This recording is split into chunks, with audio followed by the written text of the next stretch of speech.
tangan jahat yang saya lihat. Tapi kejahatan seperti itu belum pernah terlihat. Kami saudara tidak melakukannya dengan sengaja. Pergi dan jelaskan padanya. Cepat menghindar. Cepat menghindar. Pria ini adalah bos gangster terkenal. Hanya karena FBI menembak juniornya. Adegan pertama terjadi. Tapi karakter seperti dia ada di mana-mana. Di jalan ini. Tempat ini disebut sebagai daerah otonom semut paling jelek di Perancis. Kejahatan dan kekerasan ada di mana-mana di sini. Hanya beberapa anak yang membuat takut FBI takut kabur. Jadi pemerintah di sini membangun tembok tinggi untuk mengisolasi tempat ini. Dan menamakannya daerah otonom ke-13. Namun, ada satu orang yang ingin mengandalkan kekuatannya sendiri. Untuk mengubah hal-hal tersebut, dia memasang bom di dinding. Setiap detik setelah ledakan, FBI mengejarnya sehingga dia mulai kabur seperti orang gila. Kemudian dia membujuk mereka ke area bos gangster lainnya. Kakak memerintahkan beberapa junior untuk mengambil senjata untuk menyerang FBI. Tetapi di tempat di mana tidak ada yang berani ikut campur. Seorang pengusaha, lihatlah tanah itu. Jadi dia mengandalkan hubungan untuk menemukan anggota Kongres dan menceritakan rencananya. Kemudian minta juniornya untuk membuka koper. Dan katakan ini hanya sebagian kecil. Yang sukses akan membayar 20 kali lipat. Setelah mendengar ini, anggota tersebut dengan senang hati mengatakan bahwa dia akan go public malam ini. Setelah mengatakan itu, beritahu para junior untuk mengambil uang itu. Di malam hari mereka mulai beraksi. Pertama, tembak semua kamera di sekitar. Lalu lari ke polisi patroli untuk mengklarifikasi identitas.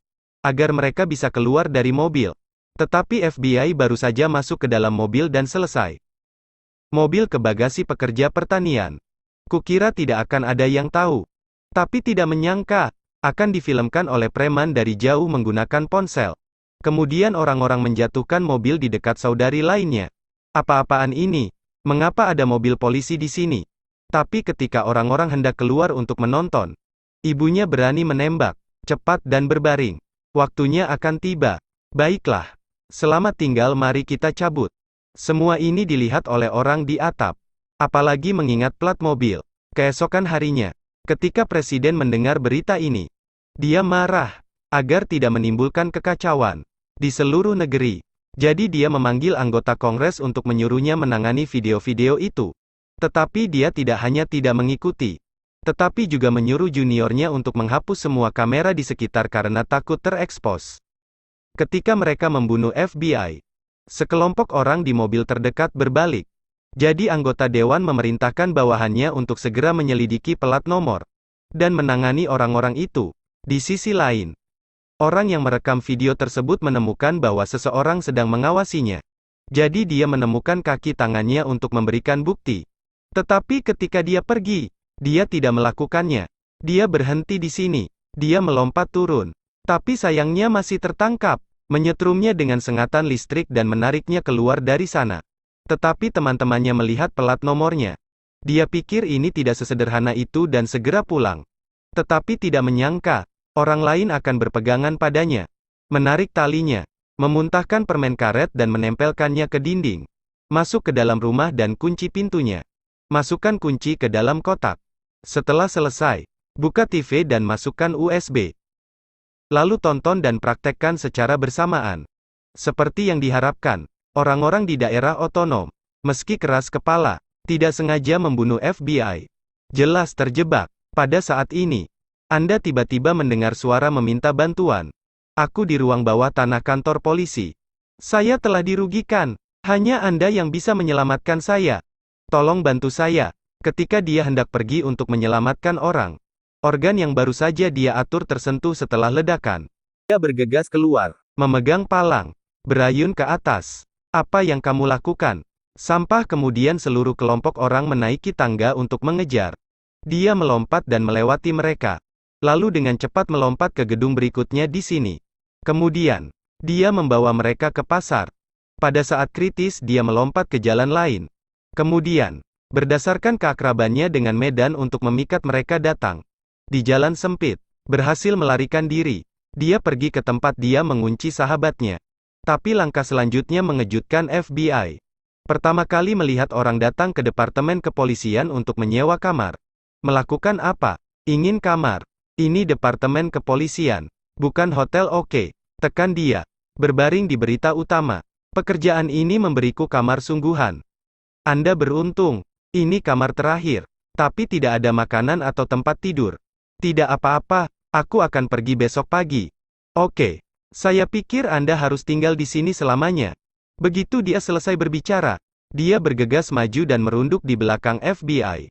Menggunakan tangan kekuatan untuk menjatuhkannya. Lalu memantul ke dinding. Dengan gembira ke dalam saluran ventilasi dan kehilangan penjaga. Anak yang lain melarikan diri. Lalu dia pergi ke sel temannya. Tapi saat dia keluar, dia dikepung oleh FBI. Teman saya mengambil tangan pertama untuk memblokir. Satu pukulan. Satu pukulan. Satu tendangan. Kembali berurusan dengan orang ini.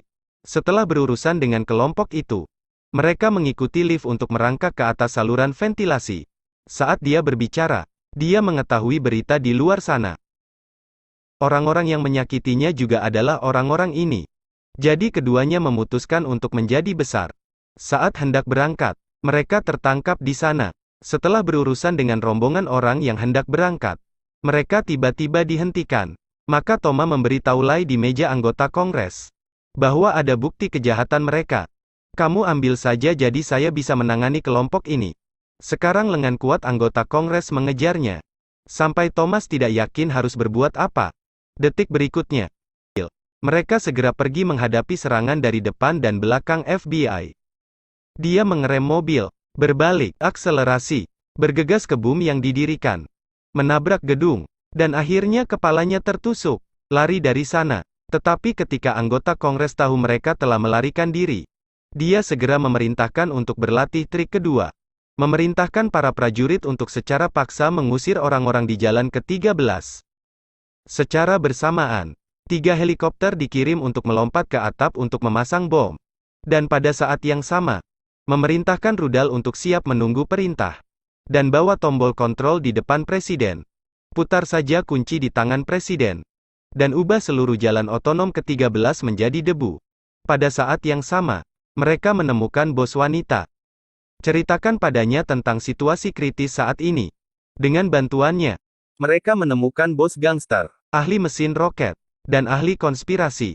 Kemudian mereka memberitahu semua orang tentang rencananya.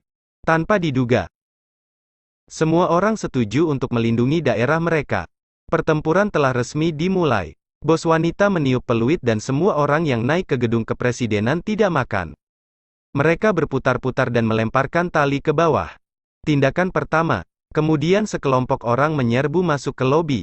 FBI tidak memiliki kesempatan untuk melawan. Setelah menyelesaikan penjaga di luar, mereka harus menghadapi penjaga. Gadis itu memakai headphone, membiarkan rambutnya tergerai dan perlahan berjalan menuju musuh. Itu terlalu banyak menjatuhkan gerakannya. Ahli, jelas. Duduk dalam posisi ini bukanlah bentuk yang benar. Tapi pihak ini bentrok dengan bawahan. Anggota Kongres itu milikku, bagaimana kabarnya? Apa kabarmu? Bagus. Kamu dengarkan aku. Seperti yang diharapkan. Berurusan dengan orang seperti ini membutuhkan trik kotor. Aku sangat menyukai orang sepertimu. Begitu juga kita. Apakah kamu baik-baik saja? Tidak ditemukan balasan. Ketika presiden hendak meledakkannya, dia mengguncang orang-orang yang masuk dan berhenti bergerak. Siapa kalian? Apakah ini di mana kalian bisa pergi? Jika kau tidak diam, aku akan menamparkan ibumu sampai mati. Memahami? Datang di depan presiden.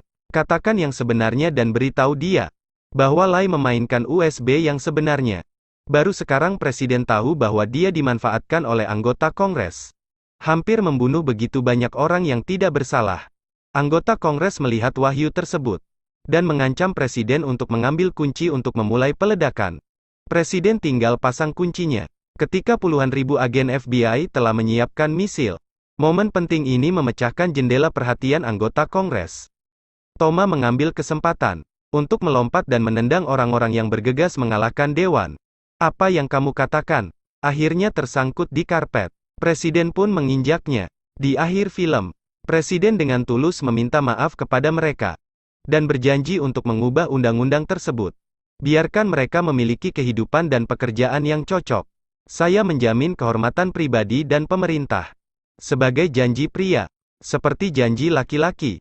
Tuan-tuan, saya tidak punya pendapat. Lalu bawa bomnya ke depan presiden. Presiden tekan tombol start di depan semua orang. Semuanya akan baik-baik saja.